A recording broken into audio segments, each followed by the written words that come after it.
hey. Hmm. It's never going to be perfect. Nope, it's not.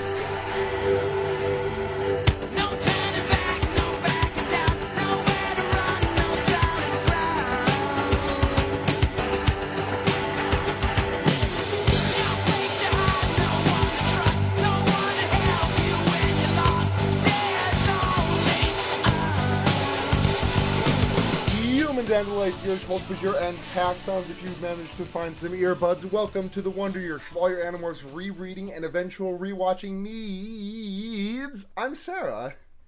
Hey, nice. I'm Blair. And I'm Seda. What's up? Our special It's been a guest, minute, Seda. huh?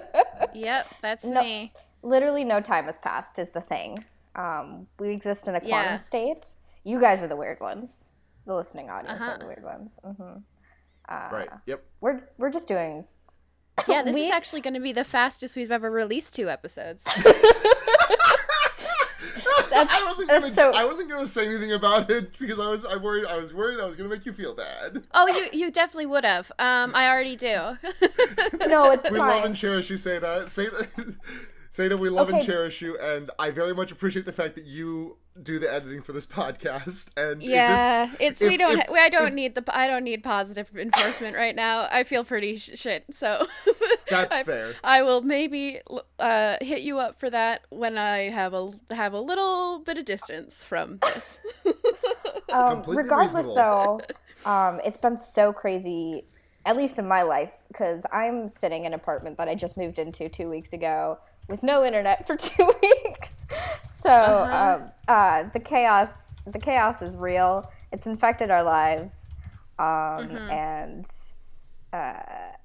we're valid, I guess is what I have to say here today, is that we're valid, and no jury on earth can convict us, and God loves us, basically.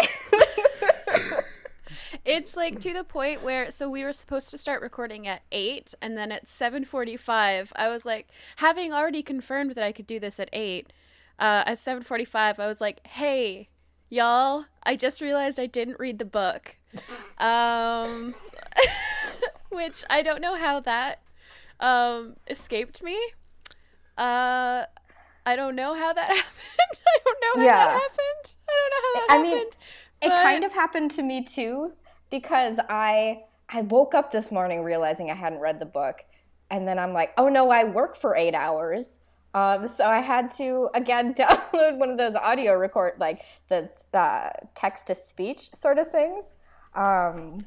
Sort of, and just listen to that at work, which is fun because it's just nonsense. It's just nonsense for 2 hours, but yeah. Yeah, sometimes... Yeah, so we've all gone on a journey. Yeah, We have. I have a new lizard. Oh, yeah. Oh, my gosh. I don't think I had this. I don't think I had this lizard at the time of last recording, but I'm not 100% sure. I do not think you did. But yeah, his name is Smile. You've certainly had the most productive update, I think. Yeah. His name is Smile, and he's a little boy. Nice. What kind of lizard? Just another beardy? Oh, or? it's another beardy. Have you not seen the pictures of him I've that I seen, post every day?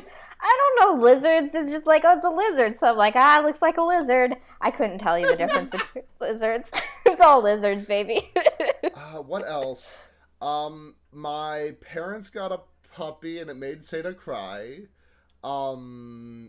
Yeah, very small. It's such a small dog. Say that. I do not blame you. I came very close to. I am nowhere near as like tear. I do not have the same proclivity to tears that you do. He still almost brought me to tears. There's now one of the only pictures of somebody crying at a wedding I was at recently was a picture of me holding up a very small spoon that has a very, very small teapot at the end, and I'm like obviously crying while I'm holding it up. I get really like Seda, I love you so much. I just have like such a physical response to any given emotion. It's your charm point. It's what makes you moe. But I can tell you the one thing that all three of us have in common since the last time we did an episode. I can tell you the one interesting development. Huh. We all read an Animorphs book. Oh, yeah. Some of us more recently than others. To be fair, I was reading the last 10 pages as I was setting up. Okay. Hey, it's all. See, I could have used some of this solidarity when I was in the group chat. Like, I don't know what the fuck is wrong with me.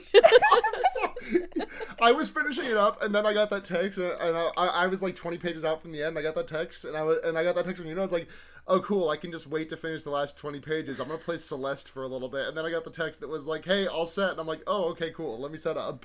And you really did speedrun. I mean, we don't have to linger, but you did speedrun the hell out of that. So I really did. Yeah, I'm genuinely impressed. You knocked it out in like about an hour. About an hour, honestly. yeah. A little less than an hour. So let's get right into it. Why don't we? So the most important segment, how y'all feel about this cover?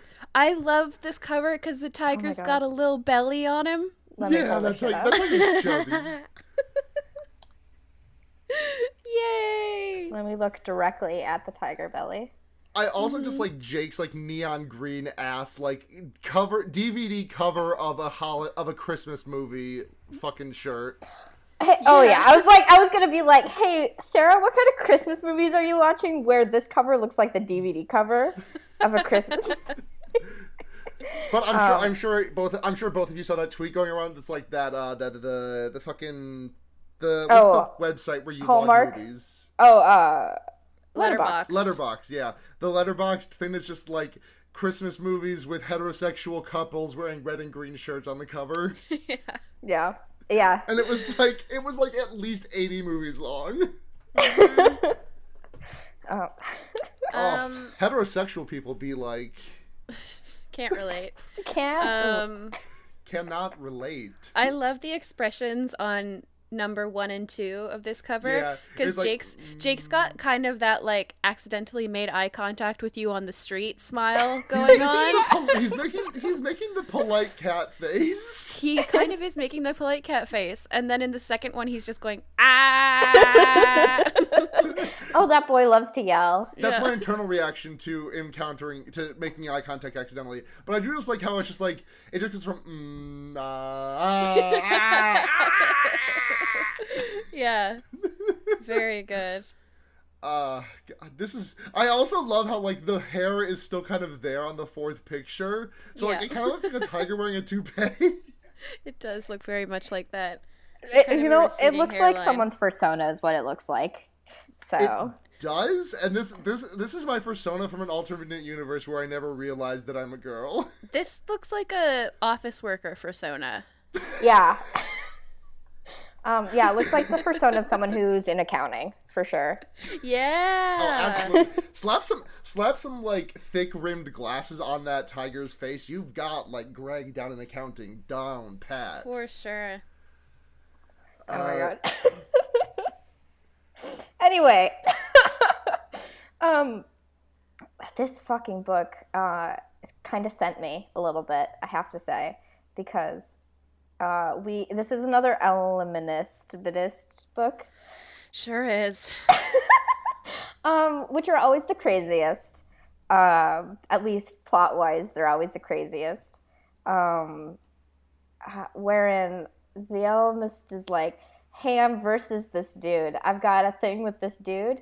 Like, they're at like a play, like they're watching The Lion King live. Yeah, okay, so they're like all watching, it's like there was like a touring group from the Lion King like Broadway show, and a bunch of the performers came in to do like a show, and everybody's acting like this is uncool, and maybe that's what most kids would think. I at any age would have murdered my classmates to have that be possible. Right. I would have loved that. That's amazing. The Lion King is such a good show, and the costumes are so cool. It has been far too long since I've seen it, and I consider myself very lucky that I've been able to see it twice. I only saw it once. I think maybe I was like 11, and also remember that I always think about that concept of an Animorph stage musical in the guise of the Lion King. So yeah, that's you think about that? Baby.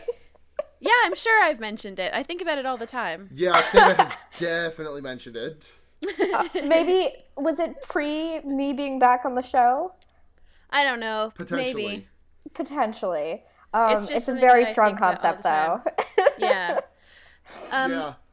Yeah. This book has, so I think that this is one of the Jake books where I've gone, oh honey, the most, Oh, yeah. because it all starts with Jake having a like recurring nightmares. He is talking about, he has like a nightmare with the Yerk that died inside of him, of having seen all of the memories of the Yerk as he was dying, and he gets the line, "I was the caretaker of those memories of despair." Like, and I was like, darling. Jacob! Jake, honey. Jacob last name. And then, yeah. But Jake yeah, last name. he's very much just like, he's very much having a dream about the Eye of Sauron staring into his soul. Yeah, and then he then he has pretty fucking much. sleep paralysis with a floating eye. Who like menacingly says to him soon, and he's like, okay, I guess this is my life now. Yeah, Then and then he goes immediately cut to the Lion King performance where Marco's sitting a couple of rows ahead of him, purposefully like wiggling his ears, trying to make Jake laugh so that when Jake laughs, Marco can be like, Jake, shh. I love Marco so much.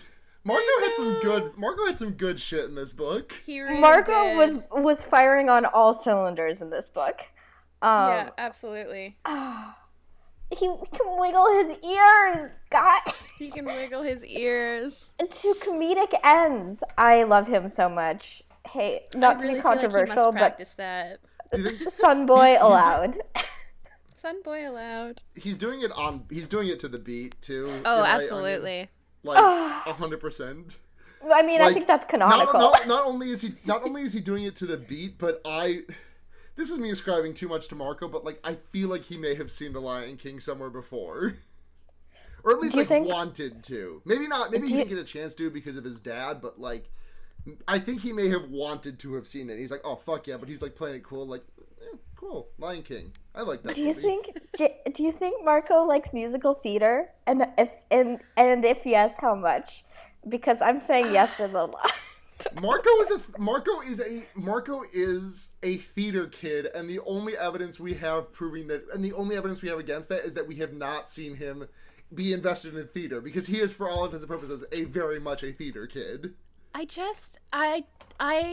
think he is an improv kid. I was thinking that too. Distinct from theater kid, but just as intense and annoying in a whole other way.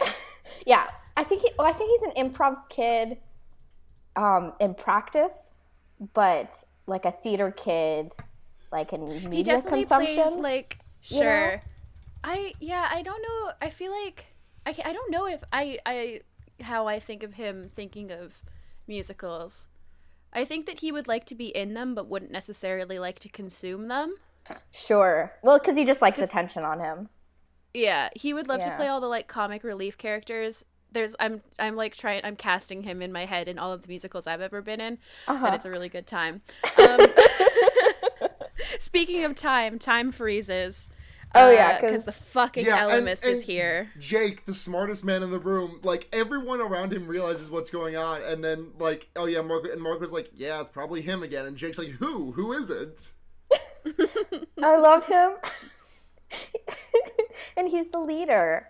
That's okay. You know what? We love him, and he's valid. Yeah. So the Ellimist pops up in the form of a 12-year-old girl named Beth ? Is that her name? It's Beth, right? Yeah. Who has braces, and he's all like, "Hi, I have a humble request for you." Thinking back on the rest of the book and like, dramatic irony. Okay, dude. Yeah. Holy shit, dude. So I took a humble form, which is this 12-year-old like classmate of theirs. I feel as though this is the least humble thing he's ever outright asked them to do. Yeah, no, for sure. It's like, hey, change the course of history for me real quick. Thanks. Basically, the Ellimist is like, hey, Jake, you know how you've been having those dreams where like a weird guy looks at you? And he's like, uh-huh. And the Ellimist is like, well, when the Yerk died in your brain, you peered across the line between life and death, so now you can see beyond human limitations. So basically, you've been being visited by my enemy Kryak, who is a time fascist that wants to destroy everything across all time ever, except for one race that he controls. Dope. This book is so much. Okay, this book is like the conceit of this book is like so much, but I love the main aliens in this book. What are they called? Like escorts or something like that? Escort, yeah. Escort.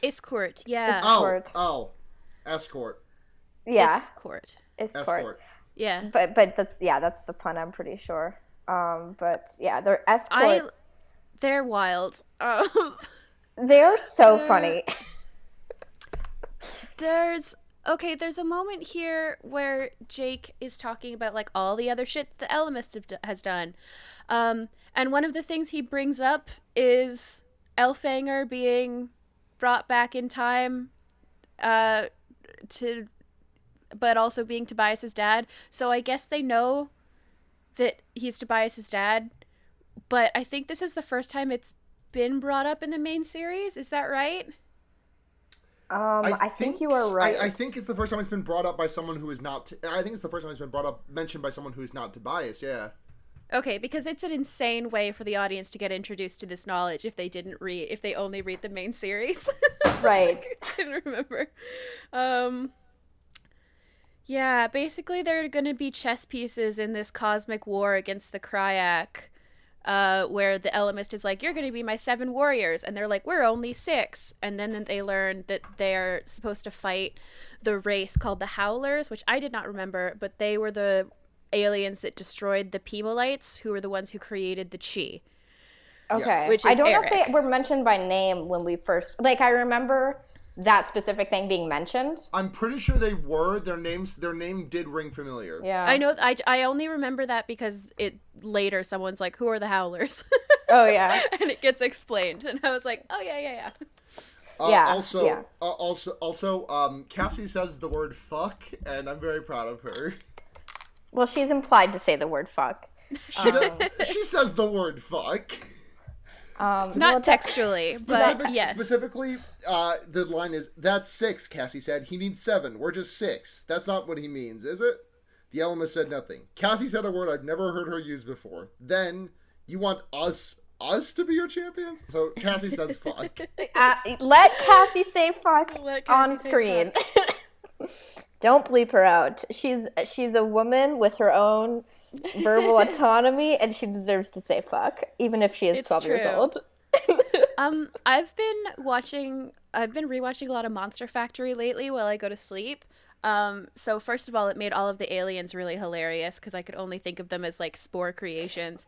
But also when Erek like appears when they're all trying to decide like, should we do this? Like the Kryak basically the stakes are 7 Howlers versus the 6 kids and Erek. They have to fight the Howlers. Love Erek, by the way. If Erek is the best, and basically, Erek is such a good character. If the Howlers win, then the Howlers get to kill all the escort, and if they don't, then they don't. Which okay, yeah. But Erek appears while they're trying to like decide this, because as always, the Ellimist is like, "It's your choice," and Jake is like, Erek appeared, a normal-looking boy. Just kept hearing like Justin McElroy, like a normal boy. He's just not used to a normal boy. When the boy who normally appears is like acts as like just like in the text always described as like disgustingly beautiful face or whatever the fuck. Oh my god! Yes. Erek and he's like, he just sees Erek and he's like, oh, that's a normal boy's face, but really that's the face of a boy I am not in love with. Axe is yet again described as weirdly attractive. Every time. There's some great Jake Axe action in this book. Oh, this is a phenomenal book for that. Yeah. Also, this is way in the end, so we can ruminate it on it when we actually get to it. But some really interesting Jake Marco stuff as well. Very. Oh yes. Yeah, I highlighted that. You know I did. Yeah. But so they're just like arguing in Cassie's barn, and Marco stopped drinking his respecting women juice because he wants Cassie to just and Rachel to just wear bikinis? Like, well, they're talking about fighting. They're like, Yeah. oh, should we fight? And then Marco's like, why don't you and Cassie fight in just bikinis? And then Rachel just grabs him by the hair and is like, what were you saying, Marco? I couldn't hear you. And Marco's like, Marco's oh, by the jump- way, this is like shortly after Rachel just broke a boy's finger in the auditorium because he kept trying to hold her hand, and so she just like broke his finger. I love her. my God. I love her. I love her so much. Feminism is real. Just a quick quote from Marco here. While his scalp is in the grasp of Rachel, I refuse to answer on the grounds that you may tend to snatch me bald. Marco would just say wig in current day. Yeah. Let Marco say wig. But I just wanted to comment again. Like, I know this is just like every episode now, but like again, Marco's like, this is what heterosexuality is, right? Two women in bikinis and they're fighting. It's so goofy. Yeah. He overperforms heterosexuality more than the character who is ostensibly attracted to another woman, which is to say Jake. But yeah. you know, It's so much. It's just so much. egregious. And so basically as soon as they're like, yeah, I guess we should do this so that the escorts don't all get destroyed, they're immediately transported to this fucking Lorax ass, the Weasley's burrow world where everything's built and made of lots of colors. Lego blocks, I believe, are the words used. Yeah, Lego blocks, but also like discount Diplo blocks or whatever they're called. Duplo, I think. Duplo. Yeah. I think Diplo's a musician. I think Diplo is a musician. And so we meet the escort, who are nuts. Yeah, this is. I know I say this about every alien race that comes up. I think the escorts might be my favorite in the entire series. Okay, but these legit have some Star Wars vibes to them. These guys, I know. You know? Oh, for sure. It took me a long time to warm up to them. I really hated them for the first little while. And I was like, I don't think that these are adding anything interesting to my life. But it ended up that I find their economy and their overly bureaucratized. I love space bureaucracy. So they're overly bureaucratic society with 100 different guilds that all rule over specific things ended up getting to me. It's so fun. It is so fun. But can I just run down a quick description of their physical description? Oh, yes, it's horrible. Yeah, go for it. Okay. They have heads like vultures that come off of flat oval shoulders, like a plate that has their head on it. They have 2 arms and they're 3 jointed. They have a tentacle finger and 2 claws, and then their legs look like they go backwards.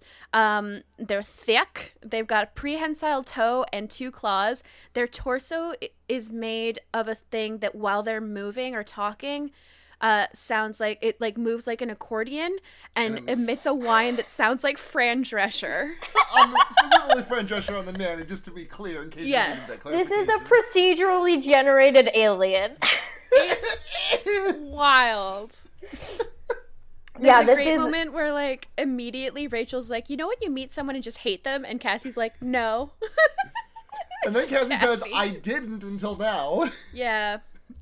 And then they're always trying to buy stuff. They're like, hey, can I buy your finger? Can I buy your memories? Can I? And then they sell Rachel's hair, which Erek cuts because he used to be Catherine the Great's hairdresser. Yeah. I love Erek. I love Erek. Cassie does immediately comment on how good Rachel's short hair looks.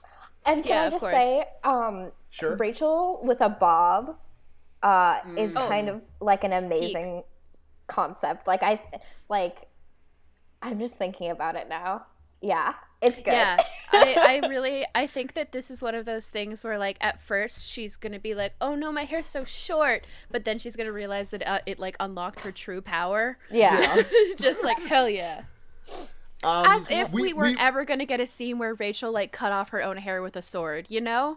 Oh yeah. Come on. I'm very much waiting for Rachel's Zuko moment.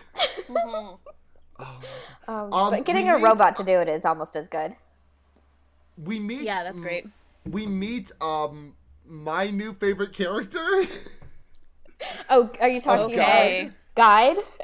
Yes. By the way, this is like a side thing. This is something that you guys wouldn't like know, but this just kind of was funny to me because there's a card in Magic called Goblin Guide. It's a very popular and expensive card.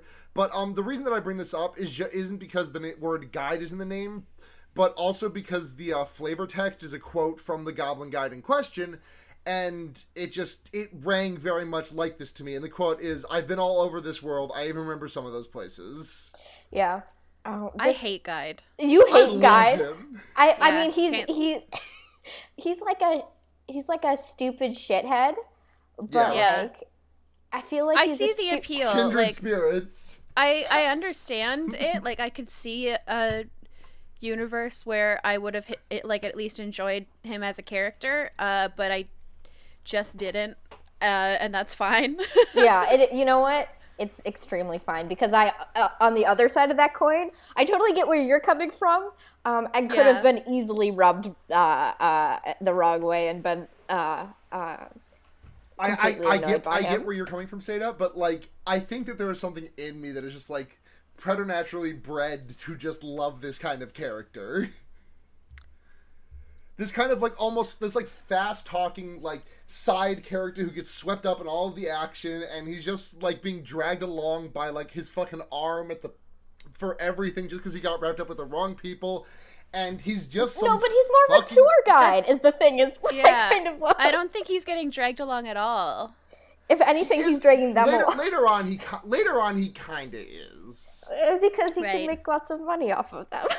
Yeah, like he got wrapped. He wound up in something that is way above his pay grade, and that's just the kind of character that I like to see. I think. I usually do too, but I think I conceptualize this character very differently than you do, because I don't agree with any of those assessments. But I totally get it. I totally feel that for that type of character. I just didn't see him that way. Yeah, I feel like for me, it's more the fact that he is an opportunistic shithead tour guide, which is like, it completely, like, the reason why he puts himself through all of this is because he's an opportunistic shithead tour guide, but he's also like, he keeps saying things like, oh, we can't take the elevator because who wants to see memories of people being in an elevator?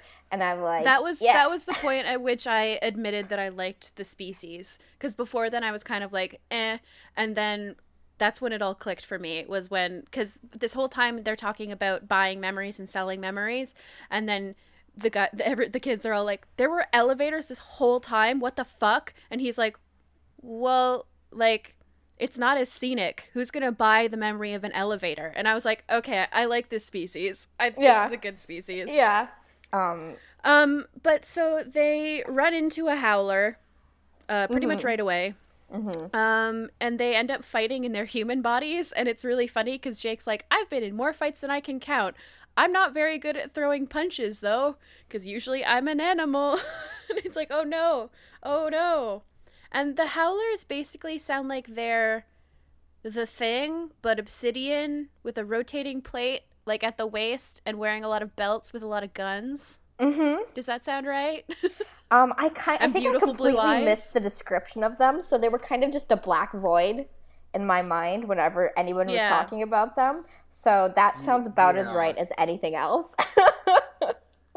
To me, they just kind of looked like the oh, what the fuck is... I know neither of you played Mass Effect, but, like, it's one of the alien species from Mass Effect that's going to bother me if I can't look it up. I want to say the Geth, but let me double-check that to make sure that I don't get tweets. There's... a lot of this book I was writing about D&D comparisons, because it just... I don't know why this one particularly felt like... I was indeed picturing the Geth. A D&D campaign? I was actually thinking the exact same thing the entire time. Yeah, because, like... Erek is like such a like DM player character, which I thought was really interesting when there was the moment where Jake was like, or when they're all talking about how, you know, Erek has all of the information, but he can't do any of the fighting, which is like the perfect like NPC sort of thing that's like with the party. And the Howlers basically have a spell called Dissonant Whispers. They just scream. They just scream, and they're basically doing psychic damage, which is exactly what Dissonant Whispers does. I'm thinking. Well, they're also doing physical damage, I'm pretty sure, because... Oh, yeah, Axe's eyes do bleed at one point. Yeah. I'm very much thinking about that like one YouTube video that went around on Tumblr in like 2014, 2015 or so. You may not have come across this, but are either of you familiar with the video of the most brutal death metal scream of all time? I am not, but maybe I can imagine it. It's just it's a video of like some really weird looking like thrash metal dudes, and they're like, it's like the opening guitar riffs, and then the guy opens his mouth, and it just, all that comes out is and that's what I imagine the Howlers are doing. Same energy. It's like really strong. Same energy. So during this fight, it's brutal. It's 7 against 1. Erek, just as a reminder, is programmed for non-violence, is not allowed to ever put anything into harm's way. So he's not allowed to help them fight, but he tries to like describe their situation as objectively as he can so that they can escape. And during this fight, Axe ran away. And so when Jake comes to, having taken a little while to like resuscitate, Axe is like standing in the corner and won't talk to anyone. He's such a moody teenager. He is a bitch, and I love him so much. Yeah. And this is when the escort buys their memories of the battle, or is given the promise that he will be able to buy their memories of the battle, which is like, oh, I think that we just made this escort Bill Gates. Like, this escort's gonna be rich as fuck. I love how the memory thing like immediately becomes very plot relevant, not only because they're selling their memories, but because Erek downloads the Howler memories so that they can try to learn more about them. And it's like really sad. Yeah, because the first memory that Erek loads up is he loads it up for everyone to see, and it's like the Howlers like screaming at these like child, what's the race called? Gumby. They said they look like Gumby. Yeah, Graffin's children. Oh. They did say it looks like Gumby, which is very funny, because Jake just laughs and says the word Gumby. Yeah. It's Graffin's children. They're like a peaceful rainforest species that looks like Gumby. Yeah. But also Erek, when he downloads these memories, gets memories of the Pemalites being destroyed. So he sees his creators all being killed. And Jake is like, oh shit, can you delete those memories? I'm so fucking sorry that I made you download all of these. And Erek's like, no, I can't, but life goes forward. So it's like, holy shit. Oh, Erek, I love him so much. I know.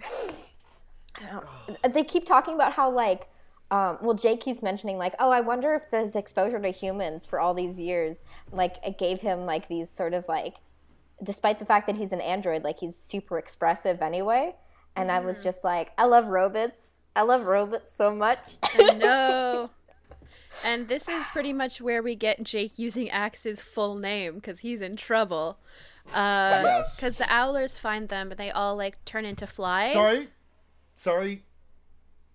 I think you just called them Owlers, and now I'm just thinking about them with like just the exact same creature but with owl heads. And I'm not trying to rag on you for your pronunciation. I'm just thinking about you are. I think Sorry, I apologize for that. My intent in pointing that out was to not laugh at your pronunciation, but more to just laugh at the concept of Howlers, but they have owl heads. I think that'd still be very scary. Owls are very scary animals. I don't know. I mean, the owls that Seda uses for owl posting, those aren't scary. They could be. I mean, they they're terrifying, but I love them. Yeah. What's the owl face when you see an owl and you're a little bit terrified, but you still love it? Can you find me that image, Seda? Sure, you want me to do that while we're on the podcast? No, when you get a chance later, though. Owl pictures. Oh, yeah. Real-time owl memes. Okay, putting that one in the show notes. Real-time owl memes. That's the thing about the great new owl meme, is that it can come up at any time. It's like a sneak attack, Yeah. but with owls. So, maybe not better or worse, but just the same. as a regular sneak. Anyway, that sentence was going nowhere very fast. So to what you were talking about, the Howlers come in, and everyone's like morphing into flies because Jake is like, we gotta morph, we can't do this, no battle morphs, just fly morphs. But Axe is being a fucking martyr because he's like, I ran away last time, I can't run away again. I'm like, honey, baby boy. And then, like you said, Jake fucking pulls rank on on Axe, and it's kind of incredible. It's amazing, and he uses Axe's full name. Like he's like I can't even remember Axe's full name. Aximili Esgaruth Isthil. And he says the whole last thing, and then it's like, you call me Prince, you say you believe it, so I'm giving you a direct order. Morph now. And it's like, holy shit! And then Axe's eyes start bleeding because he isn't fully morphed when the Howlers start yelling. It's a lot. And then, it is a lot. Then we get just pure Marco. They're about to kill Axe, who hasn't fully morphed yet, and so Markic just starts, like, negging them with think talk. What's it called? Thought speak. There we go. You were pretty much right. pretty close to both words. Like, Marco just starts being like, hey, you Howlers fucking suck, the Krayak ain't shit, we're better than you, just like, but being really rude. And so they get distracted, and then this is one of my favorite moments in the book. Erek escapes by just creating a hologram of a wall and standing behind it. He's a very smart and talented boy. I love the image of the Howlers that are like firing gunshots everywhere, trying to find these flies that they don't understand. And Erek is described as just standing calmly behind a hologram of a wall. It's so funny. It's so good. His holograms come in a lot of handy in this book. Yeah, they do. He makes, like, as they're escaping, he makes a hologram of a guard patrol around Guide. And of course Rachel's like, oh yeah, cool, of course, we're safe as long as we hide in a hologram. Whatever. It's like, Rachel. You got shot in the back as a bear. You gotta calm down, Rachel. Yeah. Rachel, you almost died. Please chill. And this is... Oh, Zelda, come on, babe. Sorry, there's a cat on my laptop. And this is when we find out that the Iskort are actually two species. This blew my mind. This is a really good reveal. Yep. The Iskort are the Isk, which is the body, and the Yort, which is a Yerk. And basically, this separate, like, diverging species of Yerks called the Yort created the Isk to live in symbiosis with them, and they can't survive without the other. And that's cool. That is cool. I was thinking about Venom the whole time, though. As soon as Axe realizes, he almost cuts off Guide's head. He sure does. I mean, I don't blame him. Yeah. And this is... They basically learn, like, this is the reason that they're supposed to save the Iskort, is because it shows that there's an alternate future for the Yerks where they realize that conquering species isn't the answer, and they can actually just, like, make their own bodies and not be fucking weird about it. Right. They cannot be freaks for once in their life. And Marco keeps making fun of Erek for being programmed to do no harm, which is not fair. It's not. Why not, He did not choose this. Yeah. He's trying his best, and he's a very good boy. And Erek, like, saves their lives several times, and Marco's still like, oh, yeah, whatever, fine. You didn't even punch anyone. It's like, what the fuck? Marco, he's just a rude boy. Yeah. He's just a rude little man. And at this point, they're in their third hideout. Hold on. I need to rewind just a little bit. So Marco is a manlet. That's correct, yes? Well, he's also a child, but he will grow into a manlet one day, yes. One day, he doesn't know it yet, but he's done growing. Yeah. He's gonna be down at 5'4" forever. No. He fully hit a growth spurt. 5'4". Yeah, I would. People who are like really generous say it's like anything under 5'9", but I'm like whatever. It's under 5'5" for me is manlet height. Marco hit a growth spurt when he was like 9 that shot him directly up to 4, and then hasn't grown since. So he was very, very tall as a child, and now he's just going to be short forever. So that's my rock fact. Anyway, back to the book. They're putting that in the show notes too. Rock facts. They're in their third hideout at this point, and the Howlers find them, and I laughed out loud at this line. They realize that the Howlers are there, and basically they're in sort of like a sanctuary, and there are all these like attendants. I think it's called the Servants Guild or something like that. And in the middle of the chaos, the attendants run in, and they're like, "Oh, we're sorry. Are the guests clinging to the outside of the building disturbing your rest?" It's like, yeah, they're coming to kill us. Thank you. And they're putting like bug poison into the thing. Yeah, they suck. The Howlers are bad. The Howlers are bad. But the moral of this book is like maybe they're good. Maybe they're not. Yeah, it's true. I'm like, well, okay. Yeah, then there's sort of a whole fight where everybody's birds. They realized at some point that the Howlers have all of these rules of engagement that they really have to strictly follow, one of which is they can't harm any of the escort until they win. And they all start to fight as birds, and as usual, everyone almost dies. And Jake does sort of an insane maneuver where he tricks a Howler into jumping off of the edge of this incredibly tall structure that is the escort homeworld, and then chases him falling as a bird, as a peregrine falcon, grabs him, turns into a human while in free fall, acquires the Howler, and then turns back into a bird before he smashes into the ground. And it's like, okay, I think you've been hanging around Rachel too much, bub. 2 points of order. Both of them related. One, everyone almost dying also makes it extremely feel like a D&D campaign. Yeah. And to that point, Jake has like 5 amazing rolls in a row, basically, through this maneuver. Absolutely. Yeah. For sure. Like the DM is like, I guess that's another roll. Like, good luck.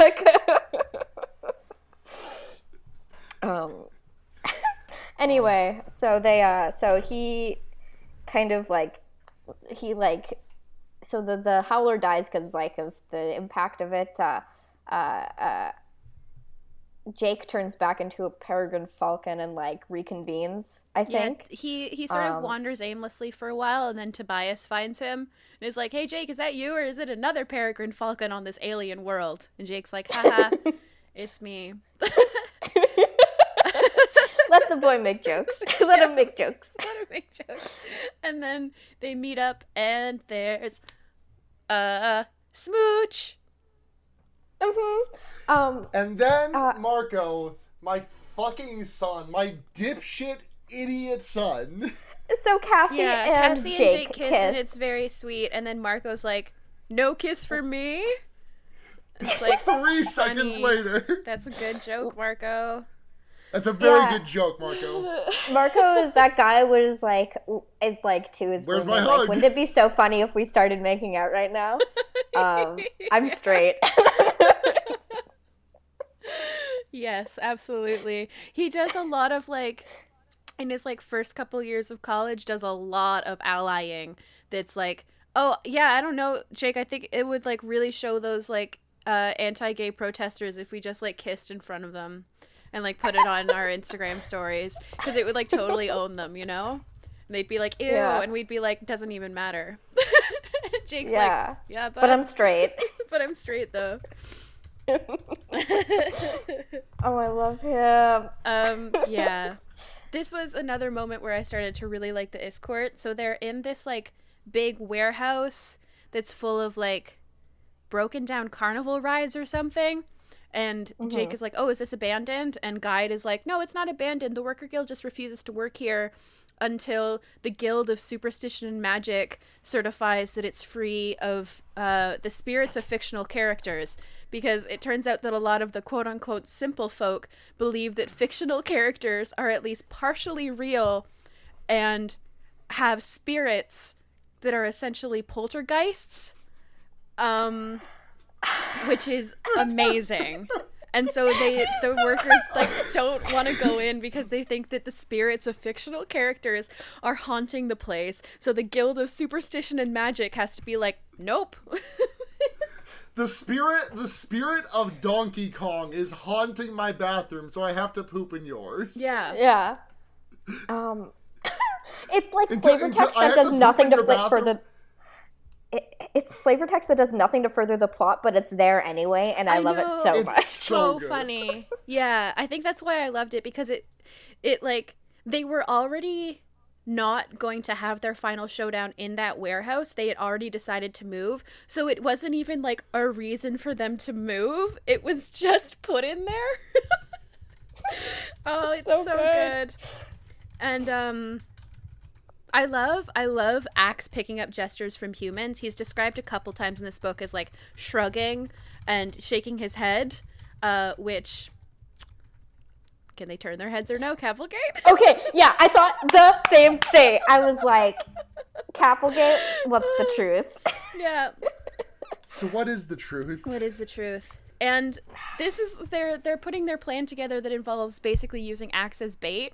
And Jake is like, hey, bud, so the battle wasn't your fault. The Howlers target big brains, and you're a big brain boy, so that's why you got hurt. And you're gonna be the bait, and you don't have permission to get yourself killed, even if it's gonna make you a big damn hero. Okay? And Axe is like, fine. Yeah. I love them. Oh, such a good dynamic. Yeah. It is. Oh. I love the moment when Axe's bait is working and all of the Howlers are chasing him, and Tobias, who's being like the watch guard, says, this is a direct quote, "Man, that boy can run." It makes me so happy.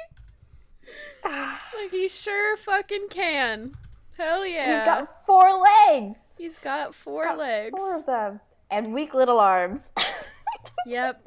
The Andalites are so stupid. Andalites are so stupid, and I love them. And so hold on. Can I just double back real quick, because the Jake and Axe stuff is navigating my absolute favorite like relationship dynamic that I don't see very often, and it's not a very common terminology. So if neither of you are familiar with this, I will gladly explain it. But it's the King and Lionheart dynamic, which I believe is so named for the Of Monsters and Men song. Yeah, no, for sure. But it's like, reluctant, you know? Which makes it better, even. It's an extremely reluctant King and Lionheart, and it's very good. Did you just think that maybe Blair and I wouldn't know a shipping term? Listen, I my PhD in shipping, Sarah. Blair, I want you to shut the fuck up. I knew about this term before you did. I very explicitly remember explaining this term to you very early on in your friendship, and I asked you, "Do you know what this is?" And you said, "No, I don't. Please explain it." I 1,000% remember that. I don't have the logs. I don't have Skype anymore, but like I do 1,000%. I mean, I believe you, but that was before that's before I spent 8 years in school to get my PhD in shipping. And now I have a PhD in shipping. Also, I was the one who called you out, and then you yelled at Blair, so I'm feeling high and mighty right now. I will gladly take that bullet for you, Your voices don't even sound similar. How did I fuck that up?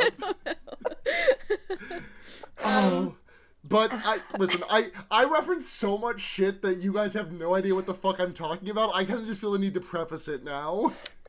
No, like, it's fair. Anything. No, it's fair, but also, it's the 1 degree I own, and it's my PhD in shipping. At this point, the like memory player things, like the way that they see memories, if you're not an android who can download them, is that they have like memory players that are like headsets or something. It seems like. And so the way that this plot comes together is a little wacky, but basically they realized that the Howlers have a shared memory, like the entire species has one memory, and none of them have any memories of ever being defeated, but they're all like, that's not possible. Every race, like every species gets defeated at least once. And so they put together that the Kryak has been destroying Howlers that see defeat so that they don't have time to like spread their memories to the rest of them, so that they keep being strong. And so the way that they get defeated is that Jake gives them all of the memories of his human life, and so the Kryak destroys them so that none of the rest of the Howlers can understand what love is or whatever, or understand that their enemies are also people or something like that. I think that is because they're effectively children, is what the Animorphs learn, because they live for 3 years, they don't hit a maturity phase, and then they die, just so they can like be like not have the emotional or moral wherewithal to understand what's they're actually doing, you know? Yeah. So that's that thing. But so this dude deletes all of not deletes, he like kills these other ones so that the memories don't get absorbed into the hive mind. Except for the one they straight up vanish. I was like, why? Yeah. I was like, they're undone from time. Yeah. And one memory infects the Howlers. That's where Jake and Cassie kiss, which is, you know what? I'm okay with it. I love how it plays out in just the most classic way. So Jake basically he goes into his Howler morph and is like exploring the memory banks to see if anything got through before those Howlers were destroyed. And he's like, too bad, Kryak. One thing got through that you weren't expecting. And the Kryak's like, what? And Jake says, love. I love these books. It is so much, but I love it. And then basically the last we learn of the Howlers is that sorry to interrupt, but do you mind if we double back? Because I just realized that we kind of skipped over like a Erek moment that I really wanted to talk about, and I just realized for sure. Like slip past. Sorry. So like the part when like Jake realizes everything, and he like asks Erek, "Did you know?" And Erek's like, "Not before." And Jake's just like, "What the fuck? Why didn't you say anything?" And then Erek like gets kind of like mad, I guess. Like he expresses some very strong emotion. Well, yeah, because like they killed his like. Yeah. No, I mean, I'm not like saying like it's weird of him to express that strong emotion. It's just like it's a stronger emotion than we normally see from Erek. Yeah, I love Roman. It was just a really impactful moment to me. No, you're totally right. I actually thought the same thing, and I was like, hey, you've decided despite your programming, you have decided your own moral code, and I love you so much, basically. So the one residual thing we have left over from the things is the kissy thing, and then we learn later that the Howlers, the ramifications of what they did is like twofold. Like in like 300 years, which seems like way too little time for the progression of space travel, but that's fine. The Yeerks will learn that like, oh, there's another option. We can become symbiotic with another species by like traveling to this planet that didn't get killed out. And then additionally, the next planet that the Howlers are sent to, instead of attacking the citizens of it, they try to kiss them, which is good. It's do good in fact love to it's see very it. Silly. And I think that's everything. Opening the space for either of you who want to bring up anything that I might have breezed over a little bit, but I think that's all of the things. Jake's dream at the end, but yeah. Oh yeah, the guy, does the guy come back and he's like, one day I'll get you, you meddling kid, essentially. No. The dream that Jake has at the end, where he's like having nightmares about that, and then he's like, well, I'm gonna try and dream about Cassie, and then like, no matter how much my god, yeah, I completely forgot about this. Yeah. Yeah. Mm-hmm. He tries to dream about Cassie, but all he can see is the howler falling to its death, like underneath him. Can we get Jake some therapy, please? Just a little bit, just a little bit of therapy would be great. Please. I'm begging. Oh my god.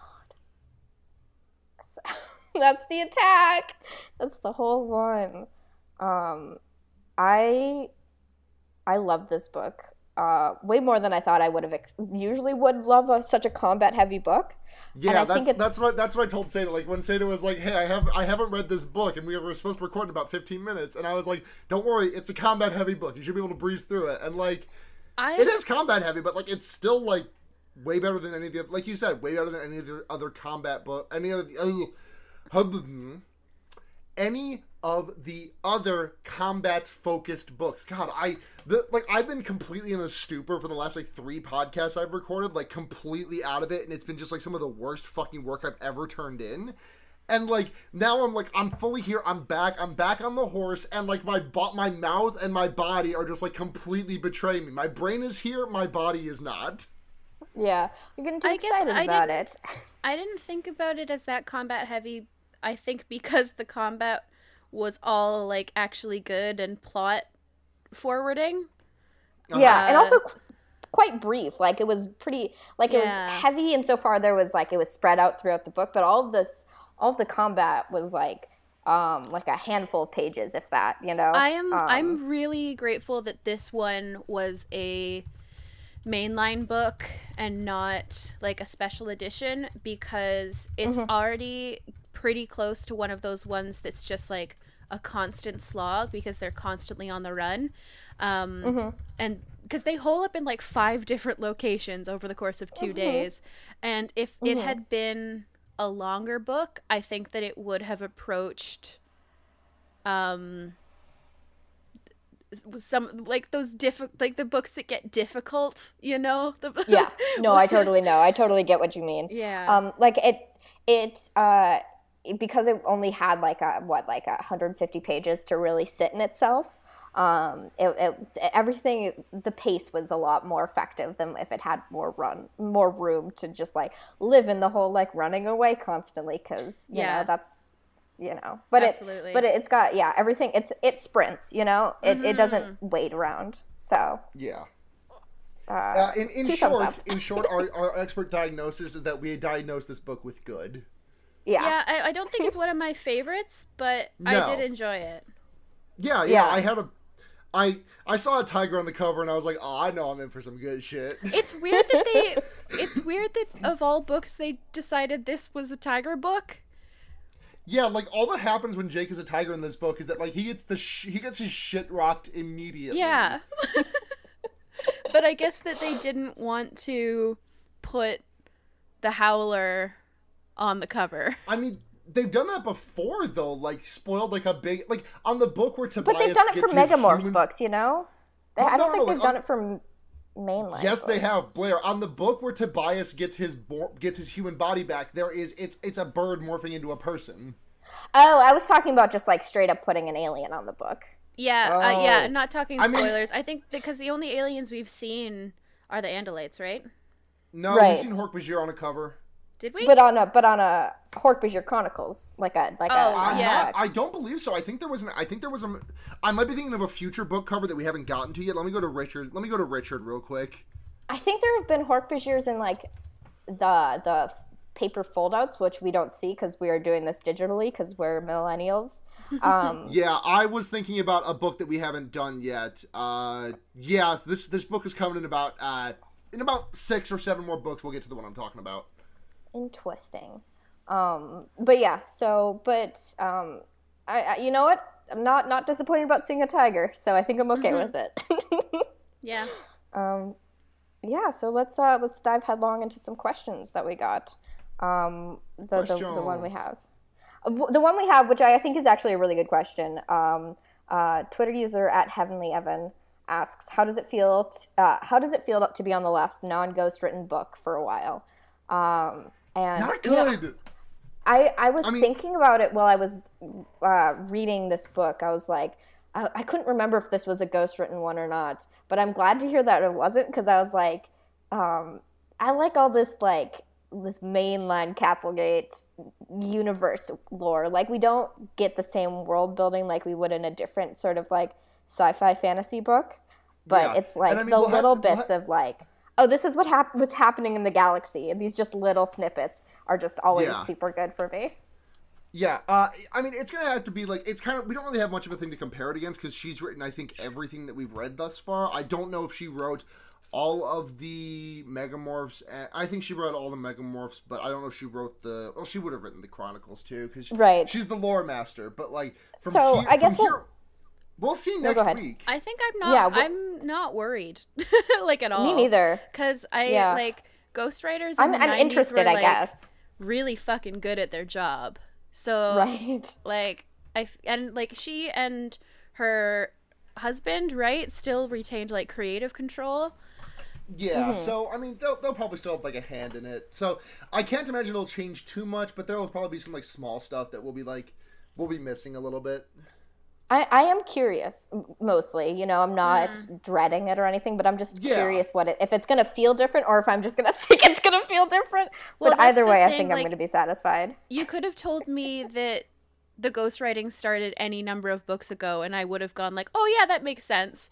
So I truly don't believe that I have any ability to to figure it out. To say if it's good or not, or be able to tell. Yeah. Yeah. No, I think that's legit. Yeah, I think you're legit. We will see in a week or two. Yeah, we will find out. Do you mind if I announce the thing that we've been talking about on the air real quick, because it's coming up soon and I want to generate some hype for it? What's the thing? The guest spot. Oh fuck yeah! I totally forgot. Yeah, go ahead. I just wanted to mention that in a couple of weeks. I ironed out like a flat date. We'll tweet it once I look it up, but like in the next couple of weeks, we will be doing a bonus episode with the two hosts of the podcast Setting the Record Queer, friends of mine, Alexis and Kaylee, potentially better known as the speedrunners of Proto Magical Girl and Witch's Hex. But we're doing a crossover event where they come over to watch an episode of the TV show with us, and longtime listeners remember that they had a very brief cameo in the live episode that Seda and I did. And by brief cameo, I mean they were silently there the entire time and spoke up 3 times. So this is not unprecedented. But they'll be coming onto our podcast, and I will be guesting on theirs. You should go listen to Setting the Record Queer, by the way. It's a podcast about like queer people talking about the communities and the passions that they have. Like, the most recent episode is the composer Lena Raine, who you may know as one of the composers as the composer for Celeste, along with a bunch of other things. They've had like a whole slew of like really, really interesting people. It's a great podcast. They're going to be on in a couple of weeks. We're going to be talking about the TV show, an episode of the TV show, not the books, just to be clear. But yeah, so look forward to that. Yeah, it's exciting times we live in. I'm pumped. If you want to support the show, you can do so patreon.com/fearbaiting, which supports this show and also our sister podcast, Fearbaiting, where we talk about horror movies. $1 a month gets you early access to episodes sometimes. $5 a month gives you the ability to put a message on the show and also gets your name shouted out in the credits. And $10 a month is for our fear baiting. Though maybe we should do something. We'll think of something for the Wonder Yerks. You get to tell a movie that we get to watch. Just be like, hey, do this one, and we'll be like, okay, because you give us money. Thank you very much to Kit Spindler, Paul Moran, Michael Kaiser, Paul Bechtel, and Sophie. We love you.